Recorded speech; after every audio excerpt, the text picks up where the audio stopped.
Hello everyone and welcome back to my channel. I am Coach Lilia Labonte. I am a narcissistic abuse recovery coach, and in this video I'm going to be talking more about the narcissistic mom and how she gaslights her child. As a child of a narcissistic mother, there have been times when you felt super confused about the situation, where you felt guilty, where you were questioning your own reality, where there was a lot of self-doubt, where maybe your confidence and your self-esteem and self-worth were brought down. Maybe she very openly put you down and then said that she only does this because she cares about you. Okay, so none of this is normal. And of course, if you guys need a one-on-one session with me, remember I do coaching and you can schedule with me using the link in my bio. And of course, subscribe to this channel if this information is helpful for you. So let's go ahead and dive into it. Number one, things she's gonna say to dismiss and invalidate your feelings and emotions. Okay, so you're being too dramatic, you're being too sensitive, you're being too much. That never happened and you're just imagining things. So these are all the things that you might hear from your mom when she's trying to create that sense of confusion in you and invalidate how you actually felt. Now, how do you fight back? You simply say something along the lines of, Mom, my feelings are valid and I have the right to feel what I feel. You draw that line and you leave the situation. You don't try to continue the conversation because it's never going to resonate with her. It's like nobody's ever home, understand that. So there's no point to continue. You draw the boundary and you leave the conversation. Number two, things she's going to say to manipulate you with guilt. You will remember this conversation when I'm gone. You will regret this when I'm gone. After everything that I have done for you. I cannot believe how selfish you're being after everything that I've done for you. I would do anything if you asked me it because I am your mother. Yet look what I get in return where I ask for something. No, it's okay. I don't need it. It's okay. Now, in this situation, you can be very clear with her and just say something along the lines of, Mom, I see exactly what you're doing. And again, you leave the conversation because it's not that an abuser doesn't understand what they're doing, it's that they don't care. They're just trying to test how far they can push you. So don't waste your time explaining things too much. Just draw the line and distance yourself. Number three, she's going to rewrite your history. Okay, again, that never happened. You're remembering it wrong. I never said that. I never did that. You always twist things around. You always blow things out of proportion. You're just always trying to make me look like the bad guy in the situations. Why do you always have to make me look like the bad guy? And my favorite is, I only did that because I love you. You know me. I am your mother. You know I want what's best for you. You know, and in this situation, you could say things like, Mom, I am confident in how I remember things, and you saying that you did something that hurt my feelings because you love me doesn't excuse how I felt.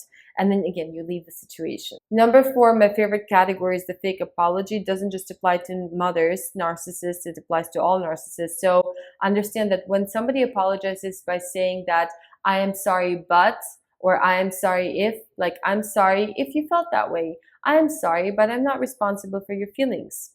It's not a sincere apology. It's not actually them taking the responsibility for their actions. So you could come back with, that doesn't sound like an apology to me. You're not actually taking responsibility for how you made me feel. And again, you leave the conversation because you're never gonna get understanding there. You're never gonna get any closure. You're never actually gonna get them to admit and to take the responsibility for how they made you feel, period. Number five, things she's gonna say to diminish your confidence and your sense of self. The most hurtful ones are gonna be where she's very direct, where she says you're not smart, you're not pretty, you're too big, you're too thin, you're just like your dad.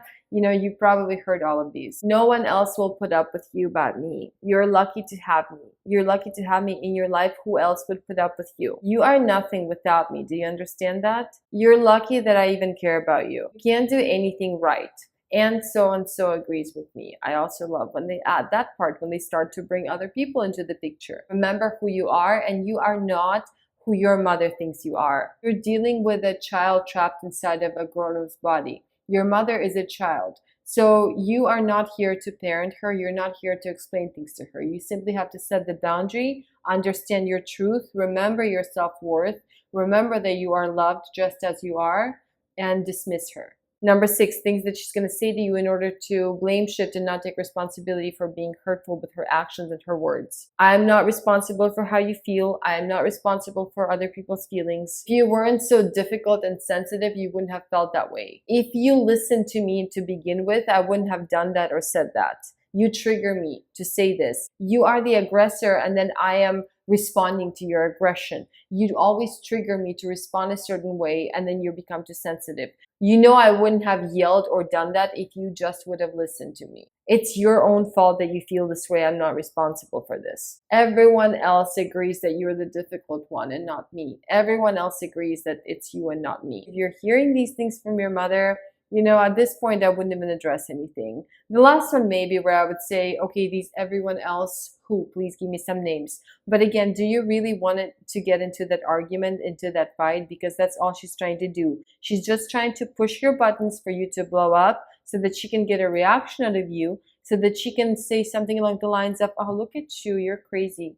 I don't like how you're reacting. I think that you need some help. Let's go get you therapy. And then she acts as she's actually putting you back together, and you're standing there wondering, is she mocking me or does she actually care? Number 7 thing she's going to say to tell you how to feel and to once again invalidate your emotions. Why are you always being so dramatic and have to be so sensitive? Why do you always have to make such a big deal out of nothing? Why do you always have to blow things out of proportions? What I said wasn't even that bad. You have absolutely no reason to feel this way. I didn't mean it this way. I am your mother. You know me. You know I didn't mean that.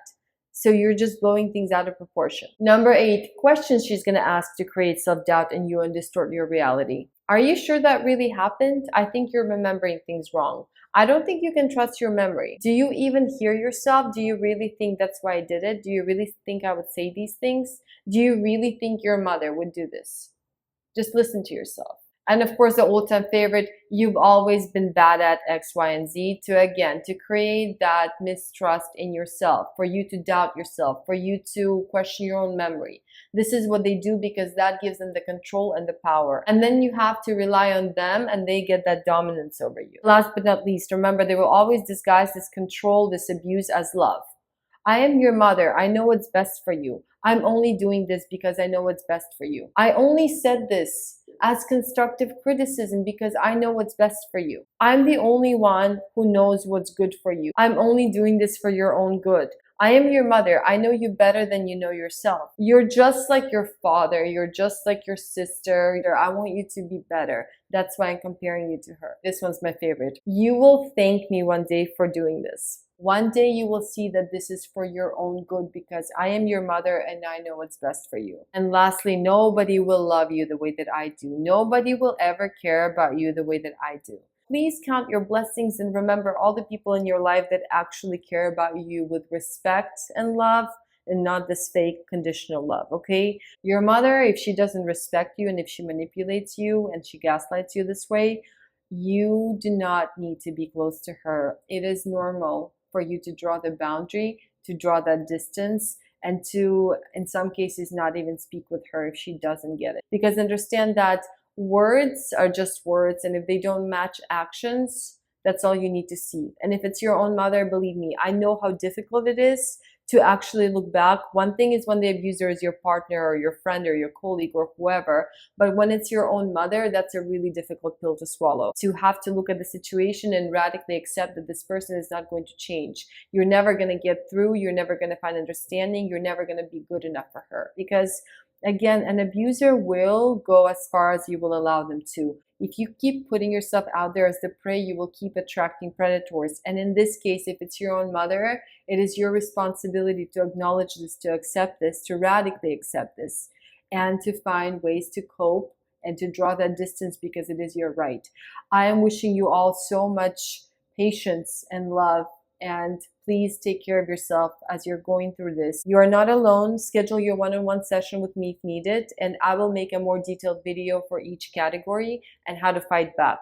And wishing you all everything that you need. Okay, see you in the next video.